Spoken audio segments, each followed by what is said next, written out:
When we seeing the long bones is known as the humerus bone या arms bones, we can see the structure like this. So it is the second lecture of the bones in which we discuss about the further topic about the bones. Start करते हैं. तो ये आपका एक long bone है जिसमें आप ना सबसे पहले कुछ रीजन्स के बारे में जानते हैं. सबसे पहला जो रीजन है जिसके ऊपर कार्टिलेज प्रेजेंट होता है that's called proximal epiphysis. Epiphysis मतलब ऊपर वाले हिस्से को बोलते हैं एपीफाइसिस. ठीक है. मेटा जो होता है ना एपीफाइसिस और डाईफाइसिस के बीच का जो ये आपका जो है डाईफाइसिस है आपका डायाफाइसिस. ठीक.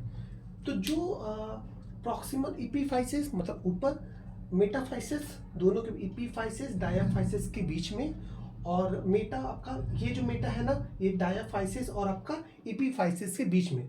ये ऊपर इसे बोलते हैं प्रॉक्सिमल और ये नीचे की तरफ से इसलिए इसको बोलते हैं डिस्टल. मतलब इसमें कुछ रीजन है, एक रीजन, दो, तीन, चार, पांच रीजन है जिसमें अलग अलग पार्ट को डिवाइड करते हैं.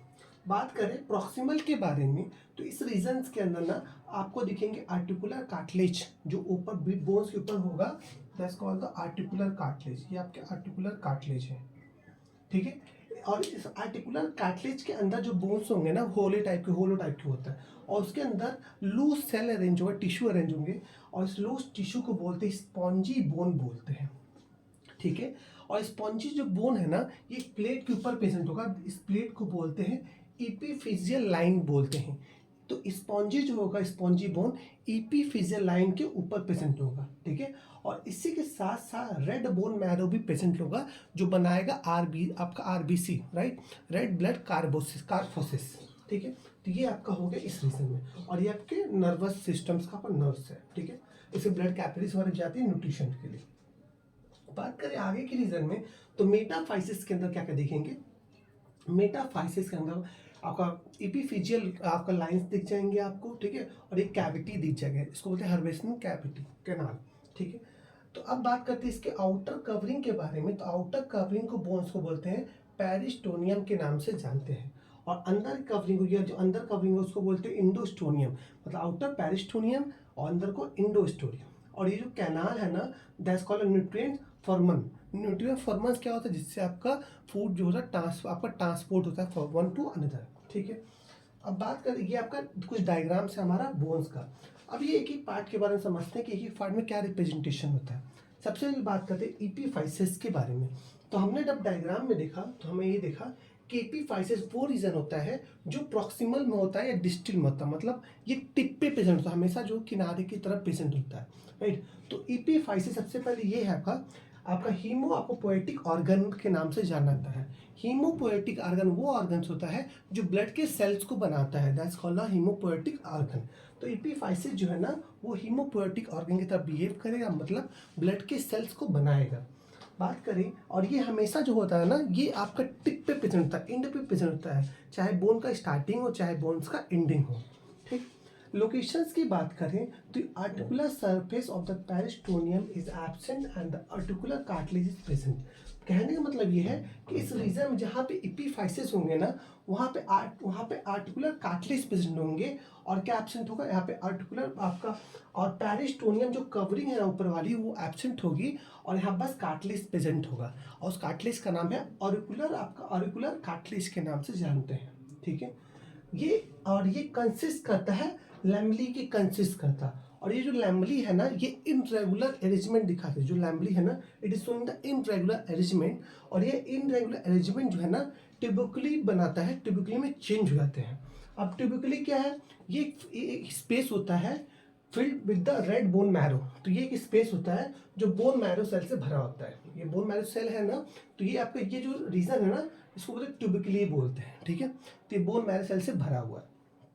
तो ये जो हो गया आपका एपीफाइसिस हो गया. और टीपीफाइस सिंपल से क्या है आपका हीमोपोएटिक ऑर्गन है, ब्लड को बनाता है. ठीक है. यहाँ पे स्टोनियम एब्सेंट, पेरिस्टोनियम एब्सेंट होता है और आपका कार्टिलेज उसके यहाँ पे आर्टिकुलर कार्टिलेज प्रेजेंट होता है. यहाँ पे भी आर्टिकुलर कार्टिलेज प्रेजेंट होंगे. ठीक है.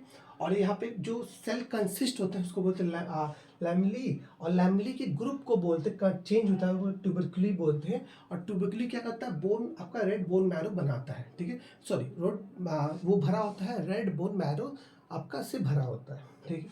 अब बात करें डाईफाइसिस के बारे में तो डाईफाइसिस कुछ ये रहा मिडिल वाला region, right? Metaphysis metaphysis, epiphysis epiphysis, diaphysis बीच का रीजन, राइट? तो डाईफाइसिस में क्या होता है, ये मिडिल पार्ट होता है और ये सॉफ्टर होता है, ठीक है, और ये बना होता है कॉम्पैक्ट बोन से बना होता है, ठीक। ये होलो होता है, अंदर से खाली होता है, अंदर से दिख रहा है हमें खाली, अंदर से होलो होता है, और इस होलो को बोल आपका होलो का भरा होता है ना बोन मैरो कैविटी, और इसी होलो को भी हम दूसरा, ये जो होलो होता है ना उसमें वो उसको हम दूसरे नाम से बोलते हैं बोन मैरो कैविटी के नाम से जानते हैं। अब ये जो बोन मैरो कैविटी है ना, येलो बोन मैरो से आपका फील्ड होता है, ठीक है। तो डाईफाइसिस का मेनली जो काम है ना, स्टोरेशन का काम है, स्टोर फैट को स्टोर करता है डाईफाइसिस आपका, स्टोर द फैट। अब बात करते हैं मेटाफाइसिस के बीच में, तो दोनों के बीच में आपका एपीफाइसिस और डाईफाइसिस बीच प्रेजेंट, उसको बोलते हैं मेटाफाइसिस। तो मेटाफाइसिस क्या है, ये प्रेजेंट इसके बीच में होगा एपीफाइसिस और डाईफाइसिस के बीच में। एपीफाइसिस ऊपर वाला हिस्सा और डाईफाइसिस बीच वाला हिस्सा, उन दोनों के बीच में प्रेजेंट होगा, उसी को बोलेंगे आपका मेटाफाइसिस, ठीक है। और इस रीजन को ना हम बोलते हैं एपीफेरेंजियल प्लेट, आपका जो भी रीजन होता है एपीफेरेंजियल प्लेट के नीचे जो भी हिस्सा होता है उसी वो स्टार्ट होता है रीजन, उसी को बोलते हैं आपका मेटाफाइसिस एपीफेरेंजियल प्लेट से। और एपीफेरेंजियल प्लेट की वजह से ना इलोंगेशन ऑफ बोन्स भी आपको दिखिएगा, तो इलोंगेशन जो बोन होता है ना एपीफेरेंजियल प्लेट से दिखता है, ठीक है। और इसमें ना मेटाफाइसिस में ना ऑडेंटोब्लास्ट सेल बन आपके भरे होते हैं। ऑडेंटोब्लास्ट सेल का मेनली काम क्या है, ऑडेंटोसाइट्स, आपका ऑडेंटोसाइट्स की असिस्ट करना, और दूसरा आपका मैट्रिक्स ऑफ साइट, आप मैट्रिक्स ऑफ आपका कनेक्ट टिश्यू भी आपका कंसिस्ट करना। दोनों जो टाइप के जो सेल्स बनाने का काम है ना, वो भी ऑडेंटोब्लास्ट का काम है। तो ऑडेंटोब्लास्ट का लोकेशंस की बात करें तो प्रेजेंट होगा मेटाफाइसिस के रीजन, एपीफेरेंजियल आपका प्लेट के नीचे। एक चीज़ और आपको, जब बोन डेवलप हो जाता है ना, तो ये एपीफेरेंजियल जो प्लेट होता है ना वो गायब हो जाता है, आपका डिसअपियर हो जाता है। तो after the development of complete bone epiphyseal plates get disappear, ठीक है। और ये आपका जो होता है बोन्स हमारे इस लेक्चर में कंप्लीट होता है, मिलते हैं नेक्स्ट सेक्शन में, थैंक यू।